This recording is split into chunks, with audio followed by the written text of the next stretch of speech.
महात्मा बुद्धा कहते हैं, मन के जीते जीत है और मन के हारे हार। इंसान का सबसे बड़ा शत्रु उसका मन है। अगर वह चाहे तो उसे बर्बाद कर दे, अगर वह चाहे तो उसे आबाद कर दे। नमस्कार दोस्तों, स्वागत है आपका हमारे इस YouTube चैनल में। आज की कहानी में हम जानेंगे कि मन में उठ रहे गंदे विचारों को कैसे खत्म करें। दोस्तों, हमारे मन में गंदे विचार क्यों आते हैं? हम नहीं चाहते, लेकिन फिर भी हमारे मन में गंदे विचार आते रहते हैं। लेकिन मन हमारा सबसे बड़ा दोस्त और मन ही सबसे बड़ा दुश्मन क्यों है? जब हम अपने मन की बात मानते हैं तो हमारा मन ही हमारा नेतृत्व करता है, और जब हम मन को संतुलित कर लेते हैं तो हम अपने जीवन में हर चीज का ध्यान रखते हैं। हम अपने मन में आने वाले गंदे विचारों को रोकने की कोशिश करते हैं, लेकिन जितना अधिक हम रोकते हैं उतना ही ये विचार हमारे अंदर प्रवेश करते हैं। जितना अधिक आप किसी चीज से दूर भागते हैं, वह चीज आपको अपने पास ले जाएगी। इसलिए उस चीज से दूर मत भागिए, उस पर संतुलन बनाए रखिए। एक बार एक व्यक्ति गौतम बुद्ध के पास आया और गौतम बुद्ध से बोला कि हे बुद्ध, मेरे मन में इतने गंदे विचार क्यों आते हैं? मैं नहीं चाहता कि मेरे मन में गंदे विचार आएं, पर मेरे मन में हमेशा काम वासना के विचार चलते रहते हैं और मैं इनके बारे में सोच सोच कर बहुत परेशान रहता हूँ। मेरी ऊर्जा और समय यह सब सोचने में ही नष्ट हो जाता है, और इन सब के विचारों की वजह से मैं कभी भी शांत नहीं रह पाता हूँ, और मैं हमेशा ही स्त्रियों को देखकर मोहित हो जाता हूँ। अपने आप को रोक ही नहीं पाता हूँ। बुद्ध मुस्कुराए और उन्होंने उस व्यक्ति से पूछा, क्या तुम्हें पता है यह काम वासना होती क्या है? फिर उस व्यक्ति ने उत्तर दिया और कहा, बुद्ध, मैं यह तो नहीं जानता कि काम वासना होती क्या है, पर हाँ, ये जो भी है बहुत बुरी चीज है। फिर बुद्ध ने उस व्यक्ति से कहा कि सबसे पहले तो तुम्हें यह समझना है कि प्राकृतिक रूप से जो भी चीज हमारे अंदर है वह बुरी नहीं है। हमारे जीवन में उसकी कुछ न कुछ जरूरत है। वासना कोई बुरी बात नहीं है। यह तो हमारे मन की एक भावना है जो हमें किसी न किसी चीज की कमी का एहसास करवाती है, और फिर हम उस चीज को पाने के लिए उस चीज की तरफ आकर्षित हो जाते हैं। जैसे अगर तुम्हारे पास धन की कमी है तो तुम्हें धन पाने की वासना उत्पन्न हो जाएगी। तो वासना कुछ और नहीं, बस एक प्रकार की कमी है जो कि एक प्रकार की जरूरत का एहसास है, और जब ये जरूरत शारीरिक हो तो हम इसे काम वासना कह देते हैं। उस व्यक्ति ने गौतम बुद्ध को कहा कि बुद्ध, मुझे काम वासना का मतलब तो समझ में आ गया, पर आप मुझे ये बताइए कि यह आती कहां से है और कैसे आती है? गौतम बुद्ध ने कहा कि काम वासना कहीं से आती नहीं है, ये तो हमारे अंदर ही होती है, और इसका होना तो जरूरी भी है, तभी तो मानव जाति का विस्तार होगा। उस व्यक्ति ने कहा, जब यह हमारे अंदर ही है और जरूरी भी है तो फिर लोग इसे गलत क्यों बोलते हैं? बुद्ध ने कहा कि यही तो समस्या है। लोगों ने काम वासना को गलत तरीके से सोच लिया है, इसे छिपाने की और दबाने की कोशिश करते हैं। काम वासना गलत नहीं है, बल्कि काम वासना का गलत तरीके से प्रयोग करना गलत बात है। लोग जिससे प्रेम करते हैं बस उसी के लिए जीने लग जाते हैं, उसे पाना ही अपना लक्ष्य बना लेते हैं और उसी के बारे में हमेशा सोचते रहते हैं, पर यह सब गलत है। बुद्ध ने उस व्यक्ति से कहा, क्या तुम्हें पता है जानवरों में भी काम वासना होती है? उस व्यक्ति ने उत्तर दिया, हाँ बुद्ध, जानवरों में भी काम वासना होती है, क्योंकि जानवर भी तो आखिर अपनी पीढ़ी को आगे बढ़ाएंगे। बुद्ध ने कहा, तो फिर हम जानवरों की काम वासना को गलत क्यों नहीं कहते हैं?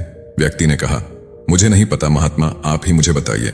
गौतम बुद्ध ने कहा कि जानवर अपनी काम वासना का प्रयोग आनंद प्राप्ति के लिए नहीं करते, वह तो सिर्फ संतान उत्पन्न करने के लिए काम वासना का उपयोग करते हैं। जानवरों को प्रकृति ने इतनी समझ नहीं दी कि वह काम वासना को अपने सुख का आधार बना सके, जबकि मनुष्य अपनी समझ के बलबूते पर प्रकृति में पाई जाने वाली प्रत्येक वस्तु को अपने सुख के लिए अपने प्रयोग करता है। हम इंसानों ने ही काम वासना को अपने सुख का साधन बना लिया है, जबकि प्रकृति ने तो हमें अपने वंश को आगे बढ़ाने के लिए दिया था, लेकिन इंसानों ने इसे अपने जीवन का परम लक्ष्य बना रखा है, और इस तरह से काम वासना का बेलगाम हो जाना गलत है। उस व्यक्ति ने पूछा, महात्मा जी, ये काम वासना हम पर हावी क्यों होती है और क्यों यह बेलगाम हो जाती है? तब गौतम बुद्ध ने कहा कि सुनो, अब जो मैं तुम्हें बताऊंगा उसे तुम ध्यानपूर्वक सुनना। काम वासना का सारा खेल तुम्हें समझ आ जाएगा, तुम्हें तुम्हारे सारे सवालों का जवाब मिल जाएगा, बस तुम्हें ध्यान से सुनकर समझना है। फिर गौतम बुद्ध उस व्यक्ति को बताना शुरू करते हैं। एक बार की बात है, एक आश्रम में गुरु और उनके शिष्य रहा करते थे, जिससे रोजाना आश्रम के बाहर स्थित गांव में भिक्षा लेने के लिए जाते थे। उस आश्रम का एक शिष्य जिस गांव में भिक्षा लेने जाता था, उसे रास्ते में एक नदी पद्धति थी जिससे रोज उसी रास्ते से भिक्षा लेने जाता था। एक दिन उसने देखा कि एक लड़का पेड़ के पीछे छिपा है। वह उस लड़के के पास गया और उससे जाकर बोला, भाई, तुम इस पेड़ के पीछे छिपकर क्या देख रहे हो? लड़के ने कहा, अरे तुझे नहीं देख रहा क्या कि मैं क्या देख रहा हूँ? तब शिष्य ने नदी की तरफ देखा तो वहां पर कुछ लड़कियां पानी भर रही थीं। वो लड़कियां 14-15 साल की थीं। तब शिष्य ने उस लड़के से कहा, अरे भाई, वहां पर तो लड़कियां पानी भर रही हैं, इसमें छिपकर देखने वाली क्या बात है? तब वो लड़का शिष्य की तरफ देखकर उससे कहता है, अरे पागल, तुम्हें दिखाई नहीं दे रहा? यह परी कैसे नदी से पानी ला रही है? जरा उनकी अदाओं को तो देखो, उनके कोमल शरीर को देखो, उनकी पतली कमर मटके को उठाते समय बल खाती है, और उनके बाल उनकी कमर पर कैसे लहरा रहे हैं, मानो सुंदरता बिखरी पड़ी हो। उसने फिर से नदी के किनारे देखा, और इस बार वह नदी के किनारे देखता रहा। अब कुछ भी दिखाई नहीं दे रहा था, और वह बिल्कुल निडर था। उसे किसी भी चीज का कोई डर नहीं था। लेकिन अब वो छिपने लगा और उन लड़कियों को देखने लगा जैसे उसने कोई अपराध कर दिया हो। और जब वो छिपकर उन लड़कियों को देख रहा था, तभी वो अचानक अंदर से कौंप गया, और उसने कहा कि ये मैं क्या कर रहा हूं? मैं जो कर रहा हूं वो सही नहीं है, मुझे यहां से चले जाना चाहिए। और फिर वह जल्दी से वहां से चला गया। वो आश्रम पहुंच जाता है। आश्रम जाकर वो अपने कार्यों में लग गया। लेकिन जो अभी वह देख कर आया था, वही उसकी आंखों के सामने बार बार आ रहा था। उसके मन में वही दृश्य चल रहा था। उसका दिमाग सब कुछ देखने के लिए संघर्ष कर रहा था। उसका किसी भी काम में मन नहीं लग रहा था। सुबह होते ही वह रोज जल्दी ही भिक्षा के लिए आश्रम से निकल जाता था और उस नदी के पास वाले पेड़ के पास जाता था, जहां पर वह लड़का पहले से मौजूद रहता था। उसके साथ मिलकर लड़कियों को छुप छुप कर देखता था। अब वह ऐसा रोज करने लग गया। यह उसके रोज का काम हो गया। अब उस शिष्य का मन किसी भी काम में नहीं लगता था। वो हमेशा ही किसी न किसी प्रकार के विचार में उलझा रहता था। वो आश्रम के कार्यों को भी ठीक ढंग से नहीं कर पा रहा था। न वो ठीक से सो पाता था, न वो ठीक से खाना खा पाता था। उसका मन बेचैन सा रहता था। उसका मन बार बार उन लड़कियों की खूबसूरती देखने को मचलता था। जब गुरु भिक्षा दे रहे थे, तब भी उनका मन किन्हीं अन्य विचारों में खोया हुआ था। गुरु ने अपने शिष्य की इन हरकतों को समझ लिया था। फिर एक दिन गुरु ने शिष्य को अपने पास बुलाया और कहा कि आज से मैं भी तुम्हारे साथ भिक्षा मांगने चलूंगा। आप और मैं एक साथ भिक्षा मांगने जाएंगे। तभी शिष्य गुरु को मना करते हुए बोला, नहीं गुरुदेव, आप परेशान क्यों हो रहे हो? मैं अकेला ही ठीक से भिक्षा मांग सकता हूं। गुरु ने शिष्य से कहा कि ठीक है, तुम अकेले ही भिक्षा मांगने जाओ। जिससे वह तुरंत भिक्षा मांगने निकल पड़ा। सभी लोग उसे देखने के लिए उसके पीछे पीछे चलने लगे। थोड़ी दूर जाने पर गुरु ने देखा कि उनका शिष्य एक अपराधी की तरह एक लड़के के साथ पेड़ के पीछे छिपा हुआ है और छिपकर कुछ देख रहा है। गुरु भी अपने शिष्य के पीछे जाकर खड़े हो गए। उसका शिष्य क्या देख रहा है, जिसे देखने के लिए वह एक अपराधी की तरह पेड़ के पीछे छिपा हुआ है? गुरु ने देखा कि उसका शिष्य पेड़ के पीछे छिपकर नदी से पानी ले रही लड़कियों को देख रहा है। तब गुरु ने शिष्य से कहा, क्या देख रहे हो? अपने गुरु की आवाज सुनकर वह डर गया और उसके पसीने छूटने लगे। वह ऐसे कांपने लगा जैसे उसने किसी चोर को चोरी करते समय पकड़ लिया हो। उसकी हालत खराब हो गई। वो कुछ भी नहीं बोल पा रहा था। दूसरा जो शिष्य के साथ था, वो वहां से भाग गया। उसके मुंह से कुछ टूटे फूटे शब्द ही बाहर निकल रहे थे। वो अपने गुरु से नजर भी नहीं मिला पा रहा था। गुरु ने शिष्य की तरफ देखा और कहा कि मेरा शिष्य तो निर्भय था, उसे तो किसी भी चीज का डर नहीं था, लेकिन ये क्या, तुम तो भय के मारे कांप रहे हो।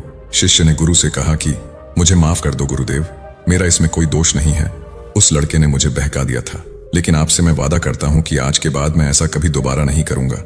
मुझे माफ कर दो गुरुदेव। गुरु ने शिष्य से कहा कि कोई बात नहीं, पर इस बात का तुम ध्यान रखना कि हम जैसी संगति करते हैं वैसा ही फल हमें प्राप्त होता है। हम जैसी संगति करते हैं उसके विचार हमारे अंदर प्रवेश करते हैं। इसीलिए अच्छी संगति करो जिससे तुम्हारे अंदर अच्छे विचारों का प्रवेश हो। फिर गुरु और शिष्य आश्रम लौट आए और फिर से शिष्य आश्रम के कार्यों पर ध्यान देने लगा। उसने उस रास्ते को छोड़ दिया और दूसरे रास्ते से जाने लगा। वो अपने काम को ध्यान से करने लगा, लेकिन धीरे धीरे उसके अंदर क्रोध उत्पन्न हो गया और फिर वो दूसरे शिष्यों पर क्रोध करने लगा और बेचैन रहने लग गया। अब वो सही समय पर भोजन भी नहीं करता था। वो भोजन भी बहुत कम खाता था। एक रात गुरु शिष्य के पास आए और उससे बोले कि अब तक तुमने कितनी बार अपना वादा तोड़ दिया। यह सुनकर शिष्य अपने गुरु के चरणों में गिर गया और रोने लगा। रोते रोते ही उसने गुरु से कहा कि गुरुदेव, मैं कई बार अपना वादा तोड़ चुका हूं। फिर मैं वादा करता हूं, लेकिन हर बार जब मैं वादा तोड़ देता हूं तो मेरा मन मेरे वश में नहीं रहता। मैं बहुत कोशिश करता हूं कि अपने मन से सारे बुरे विचार निकाल दूं, लेकिन चाहकर भी मैं ऐसा नहीं कर पाता। फिर गुरु ने शिष्य को कहा कि चलो मेरे साथ। गुरु शिष्य को आश्रम के बगीचे में लेकर गए और शिष्य से कहा कि देखो, यहाँ पर कुछ नाली बनी हुई है जिससे नदी का पानी इन पौधों तक आ रहा है और यह पानी निरंतर गति से आगे बढ़ रहा है। क्या तुम इस पानी के बहाव को रोक सकते हो? शिष्य ने कहा कि हाँ गुरुदेव, मैं इस बहाव को रोक सकता हूं। फिर शिष्य ने मिट्टी उठाकर उस नाली में रख दी तो पानी थोड़ी देर के लिए रुक गया और फिर थोड़ी देर बाद उस मिट्टी के ऊपर से पानी बहने लगा। गुरु ने शिष्य से कहा, अरे ये क्या, ये तो पानी रुका ही नहीं। फिर से शिष्य ने कुछ कंकर पत्थर उठाकर उस नाली में रख दिए और फिर थोड़ी देर के लिए पानी रुक गया। लेकिन फिर थोड़ी देर बाद ही उन कंकड़ पत्थर के ऊपर से पानी निकल आया। फिर गुरु ने कहा कि शिष्य, यह क्या हुआ? पानी तो फिर से बहने लग गया। तुम तो बोल रहे थे कि तुम इसे रोक दोगे।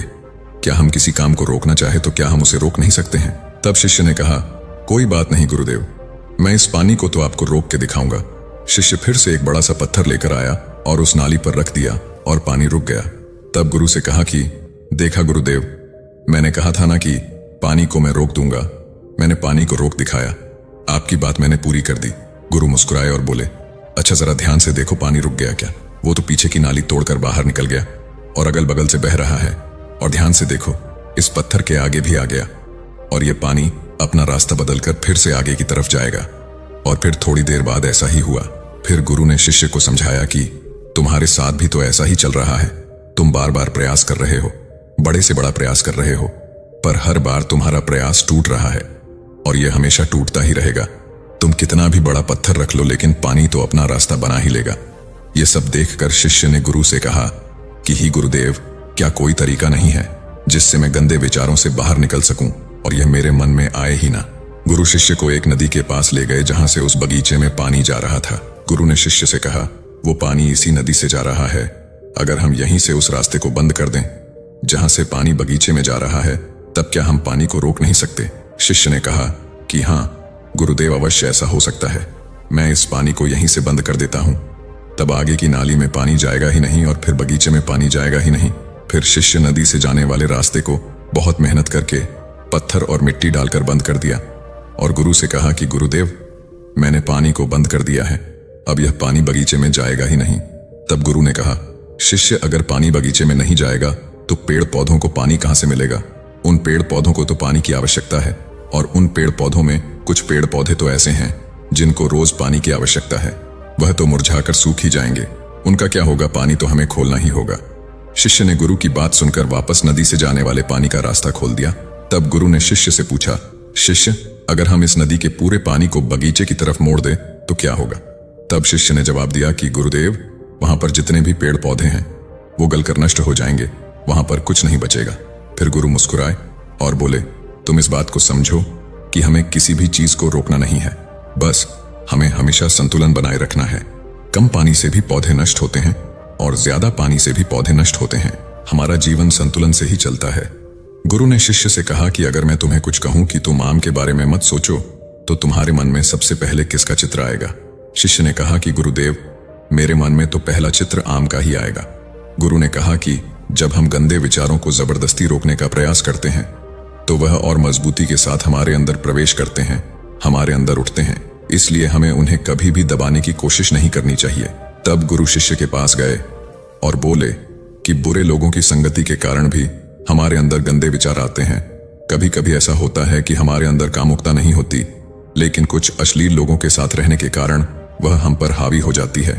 तब शिष्य ने कहा कि गुरुदेव, आप सही कह रहे हैं, मैं अपने लक्ष्य से भटक गया था। तब वह शिष्य रात को बहुत शांति से सोया, सुबह पूरे मन से अपना काम किया और फिर सुबह वही भिक्षा लेने चला गया जहां वह लड़का आज भी पेड़ के पीछे छुपकर उन लड़कियों को देख रहा था।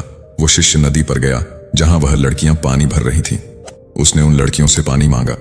उन लड़कियों में से एक लड़की ने उसे पानी पिलाया और उस सन्यासी शिष्य के चरण छुए। शिष्य ने उसे आशीर्वाद दिया कि तुम्हारा कल्याण हो। शिष्य का मन सकारात्मक ऊर्जा से भर गया। उसके चेहरे पर मुस्कान आ गई थी, जैसे उसे कोई खोई हुई चीज वापस मिल गई हो। वह अपने रास्ते पर वापस जाने लगा। तभी पीछे से वह लड़का आया जो पेड़ के पीछे छिपा था। वह शिष्य के पास आया और बोला कि क्या बात है, आज तो तुमने करीब से देखा है, आप तो मुझसे आगे निकल गए। तब शिष्य ने कहा कि हम हमेशा दूसरे के दर्शन करने में ही व्यस्त रहते हैं, अपने दर्शन कर ही नहीं पाते। तुम कब तक इस पेड़ के पीछे छुपते रहोगे? किसी को पसंद कर लो, उससे बोल दो। अगर वो भी तुम्हें पसंद करती है तो शादी कर लो और उससे पहले तुम कुछ बन जाओ, अपने आप को पहचान लो। ऐसे अपना समय बर्बाद मत करो। फिर वह लड़का रोज उस शिष्य से मिलने लगा और उस लड़के ने नदी पर जाना छोड़ दिया। और फिर वो लड़का अपने जीवन में कुछ बनने के लिए संघर्ष करने लगा। तो तुमने देखा संगति का असर क्या होता है। अपनी संगति बदलो, अपने विचार बदलो। बुद्ध ने उस व्यक्ति से पूछा कि क्या तुम्हें तुम्हारे सारे सवालों का जवाब मिल गया? तब उस व्यक्ति ने कहा कि हाँ महात्मा जी, आपका बहुत बहुत धन्यवाद। तब गौतम बुद्ध ने उस व्यक्ति से कहा कि जब तुम्हारे मन में गंदे विचार आए तब आप अपने आप को दोषी मत मानो, ये शरीर है और यह सब हजारों वर्षों से सिखाया गया है। ये केवल तुम्हारे सोच लेने से, शपथ लेने से ये टूटने वाला नहीं है, लेकिन तुम्हारे पास वो शक्ति है, वो ऊर्जा है जिसका तुम्हें संतुलन उपयोग करना है। तुम एक जीवित ऊर्जा हो जो कुछ भी अनुभव करने के लिए स्वतंत्र है, जो निर्माण करने के लिए स्वतंत्र है। इसलिए तुम अपने आप को पहचानो। यह बोलकर गौतम बुद्ध मौन हो गए और वो व्यक्ति वहां से चला गया। तो दोस्तों, उम्मीद करते हैं कि आपको इस वीडियो से जरूर बहुत कुछ सीखने को मिला होगा। इसलिए इस वीडियो को अपने दोस्तों एवं परिवार के साथ ज्यादा से ज्यादा जरूर शेयर करें, ताकि उन्हें भी इस वीडियो से कुछ सीखने को मिल सके। और ऐसी ही ज्ञानवर्धक वीडियो देखने के लिए हमारे चैनल को सब्सक्राइब करना ना भूलें। धन्यवाद। नमो बुद्धाय।